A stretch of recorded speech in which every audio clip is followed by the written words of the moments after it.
There are people who have been accused of worse charges. Na hawakutreatiwa hivi. Why is it that this guy was treated this badly? The constitution is clear about what the rights of the accused. On air, presenter Ali. But they're gonna glasses supu. Yeah, these are very cute glasses. Hii ni On Air now, presenter Ali, and of course I am with my co-host kama kawaida Jasper Bravo. Bravo. AKA nani? Just Beast mwenyewe. Just Beasts. Yeah. Kuna jamaa fulani alikuwaga ajui maana ya AKA. So alikuwa anasema si ni chumbizo. Alikuwa anasemaga mimi ni chumbizo AKA. So kila time alikuwa anajiintroduce hivyo. Mimi ni chumbizo AKA. Mimi ni chumbizo AKA. Yani alikuwa anafikiria AKA sijui inamaanisha nini. Ni kama tu jina maybe G. You know, Oh guys, I'm Jasper Bravo AKA. AKA. And of course tunaongelea stories nyingi ambazo zimekuwa zikitrend, na I think the first story without wasting any time ni story ambayo right now ina trend kwa sababu actually ina happen right now as we speak. Ni story ya Morara Kebaso AKA Morara Kebaso Senior. AKA. Yes. So Morara Kebaso I think yesterday alikuwa he had a press conference.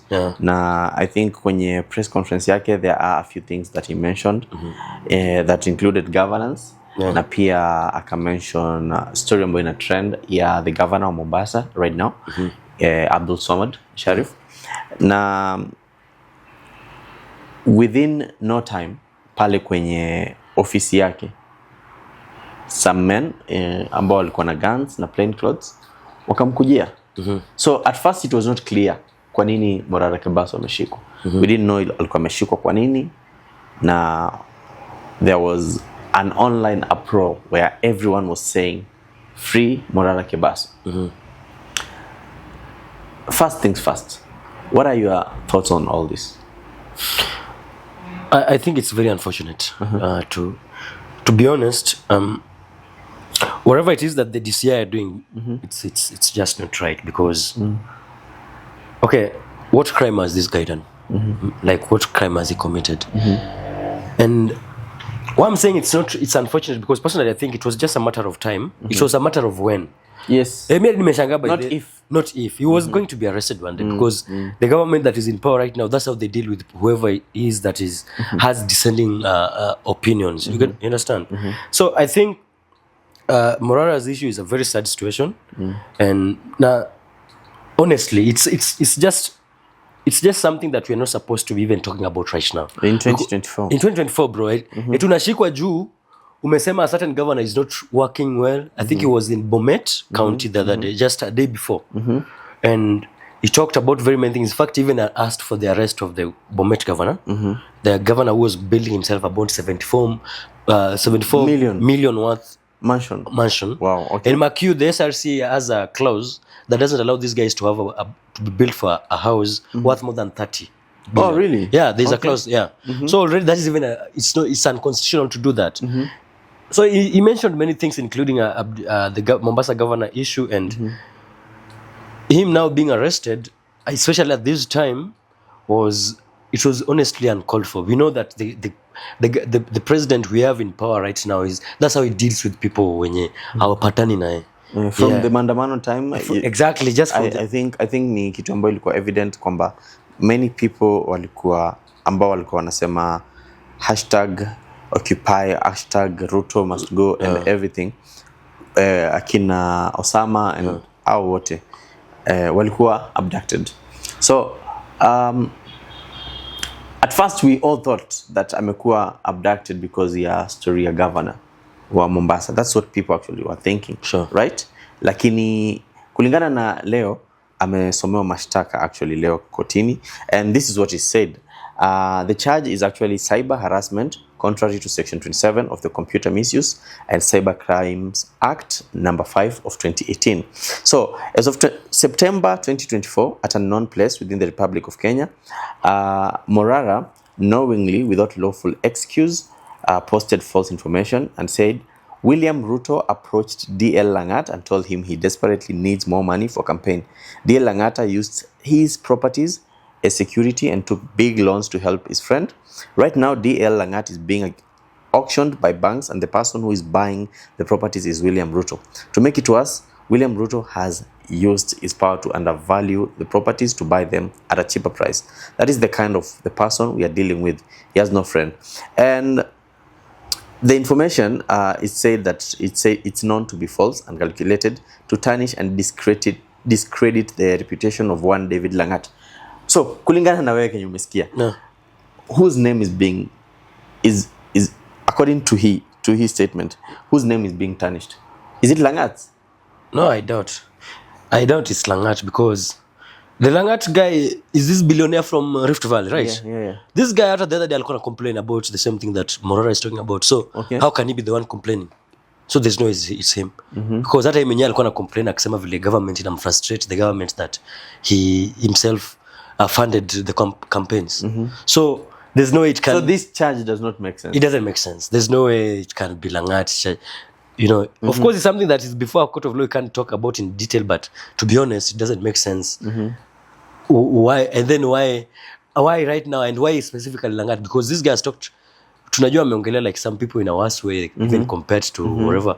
And if it's about Langat, so Langat anaweza kuwa amemshtaki amefanya nini, amemwongelea vibaya, because let's say for instance right now you steal from me, or somebody says that you stole from me, then kati ya mimi na wewe, who is more likely to go and it's false, let's say accuse is false, who is most likely going to sue the person mwenye amesema ati like the theft took place? Is it the person mwenye anakuwa accused of stealing ama the person mwenye ameibiwa? Ni mwenye anakuwa accused of stealing. Exactly. So I think it doesn't also make sense on my case. And one also interesting thing ambayo ili happen jana ni people are live on TikTok. People are also posting videos on X and also posting videos on Instagram. Na walionyesha hiyo arrests, the way ilikuwa inaendelea. I think kulikuwa na gari mbili za polisi na zilifika sehemu fulani zikaenda different ways. But kila gari kaamua kuifuata in its own route. But then pia tuliona akizungushwa from one police station to another, which I think you said it's not constitutional. Yeah, sure. Which it doesn't. For somebody by there to be arrested, the way you are handled in this country matters so much. And the constitution, like the constitution is clear about what the rights of the accused. You have a right to a lawyer. You have a right to remain silent. Yes. You have a right to protect yourself and not to give any information that can be used against you. You understand? Yes. You have a right to access to a lawyer, which he wasn't allowed. Yes. You should have an access to your family members, at least somebody mwenye, like let's say a spouse.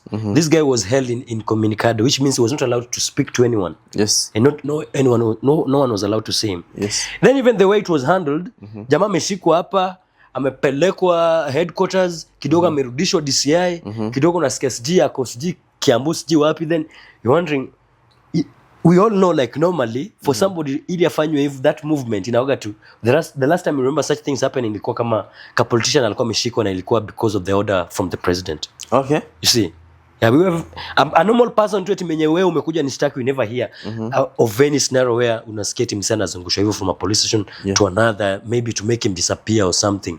So it's clear, in fact, when these DCI guys, when they do these things, they should know that in a way they expose their boss so badly.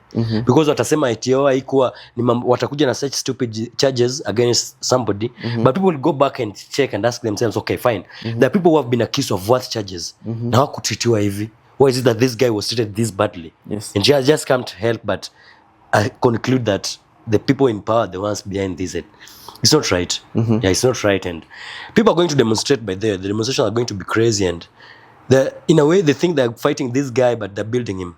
And these guys, I don't know how stupid they have been, especially the guys who advise the president, because this country of ours, people who have been around long enough usually know that anytime the government or the people in power fight you, it makes you they build you. yeah, they build you. You become bigger. Yeah. Look at the likes of Sonko. Look at the likes of Joho. Anytime they were fought, they always just became bigger and bigger. Yeah. Even Raila, the person he has become today is because of the previous governments continuously fighting him. Yeah. You see. Yeah. So whoever it is that thinks that he's doing this, unless they were planning to kill him, which could have been, if they tried to, It would have been worse. it could have been worse. I just believe it could have been worse because sasa hivi the street kunakaa si kuzuri. Yeah. Yeah. And that brings me to the question, because I think do you think that when Morara said that if Abdul Swamad is not arrested, watu wataamka kuingia kwa street, would you term that as incitement? No, I don't think it's incitement. Incitement to what? Because for there to be incitement, should be incitement to maybe against tribe, incitement to violence. But when you ask people to go to the street, there's no way that is incitement, because it's like telling people that mtu akikukosea enda kwa koti. How is that incitement? Because going to the street is also it's a constitutional right, as long as it's peaceful. Exactly. Yes. So I don't see that as supposed to be rightfully termed as incitement. But this also brings out the point of how the influence of Morara has actually been growing. Morara just is a law graduate from the Kenyatta University. Sure. And of course alianza kuzunguka Twitter. Kuzunguka different counties aki-expose different projects ambazo watu wamekuwa wakisema wanafanya, but in real sense they're not doing. Zingine zikakuwa even launched by the president, zingine zikakuwa launched na MPs, zingine zikakuwa launched na senior government officials. And what started off as a mere content creator, right now amekuwa a hero to many Kenyans. Right now anaonekana a future leader. And one interesting thing about Morara is he said that hajawahi kutumia pesa yake kufanya vitu zote ambazo anafanya. He actually owns a furniture. Sure. I think around Ruai or something. Sure. Na alisema yeye hajawahi kutumia pesa zake kufanya hizo vitu. Is being funded by the people. Na wamemtafutia mpaka ofisi, wamemfanyia branding, wamempatia magari. Do you think the popularity that he's gaining from the masses is something that pengine inashtua the government? Yeah, I think yeah, sure. Could be a point. There's a point there, because when there's a quote that usually says, there's an African quote that says that when a hungry dog, a lion does not look back when a hungry dog barks, because it's something so small in front of a lion. Yes. Yeah. So when you notice that the lion is turning around and checking, then it means the barking is not from an angry dog. It must be from some very strong source. Yes. So I think it's getting to a place where the president and the handlers around him have noticed that this guy is really growing. He's growing really, really fast. And Gen Z movement that supposedly didn't have a leader is kind of making a shape. And that naturally... Not a leader people actually chose. It's just Exactly. a leader who's like... It's just naturally chosen. happening. Yeah. Yeah. It's happening naturally. It's like natural selection. Yes, exactly. And this is what I love about all this. I think he even mentioned that even Donald Trump, he ran for presidency in US through crowdfunding, through people watu kumchangia. Yes. Walimchangia over $400 million, which is actually big, which is actually more than budget ya Kenya 3 years. Sure. And he said if he's going to run for campaign, I mean for any seat in 2027, atatumia pesa yake. Do you think there are chances that he might run for presidency? I think there are. He has mentioned that severally. Certainly, though, he's not obvious about it. Yes. Of course, he comes forward and says that I've not said that I'm going to run for presidency. But the fact that he registered a political party, and around it, people are talking about who is supposed to replace the president. Talking about the Gen Z president in future. I think the guy is planning to run for president. So I don't think there's a doubt about that. Yeah. You see, and I think he's going to make a really, really upset in the next elections. I don't think that he's not somebody that you can write off that easily, because right now the same way when the Mandamanos started the other time, I remember many people wrote it off. People made it. You remember the likes of Ichungwa saying that these are just what was like who have just come with the iPhones and from KFC and Uber. Yeah, and so so most of the time, any revolution and any movement usually starts as a joke, and many people usually look down on it until it garners some momentum. Yeah, and if these guys are not keen, Kebaso is going to be just one of those revolutions. Do you think there are chances he might be the president? He could be the president. He could be the president. For real? For real, bro. Okay. Right now, in history of Kenya, I think the easiest president to beat is going to be Ruto. Like, the person that is going to be the easiest to defeat. Yeah, right now, in fact, if there's anybody who wanted to run for president, this is the best time to run for it. You see, honestly, because this guy has no like he's one guy who has lost favor from almost all his constituents. Yes. This is something that has never happened before. This is the only president that in the history of this country has had a situation where he's disagreeing with his deputy, and deep down people from his backyard are supporting his deputy. There are people from Rift Valley deep down, majority are not for the impeachment of Gachagua. But then, have we ever had a president yenye watu walisema he must go? I don't think ilifika hapo. Watu wamepiga kelele ya mbalimbali, and they were always led by someone. Amplified as this one. Yes, and it's always looked, and every president in past, McHugh, used to face some sort of demonstration led by a politician. Yes. This is the first president in the history of this country that has had demonstrations, very huge one, the hugest in fact in history of this country, that was led by no one. Yes, exactly. Yes. You see, that's symbiotically people just coming together naturally, gathering and just deciding that they're done with this guy. Ruto is going to be so easy to beat. Trust me. People think like he has always been overhyped for real. People have always said that this guy is so smart, and you can't help but ask somebody, okay, he can't be a one-term president. Then you ask such people that if he's that smart, then how didn't he stop people from invading the parliament?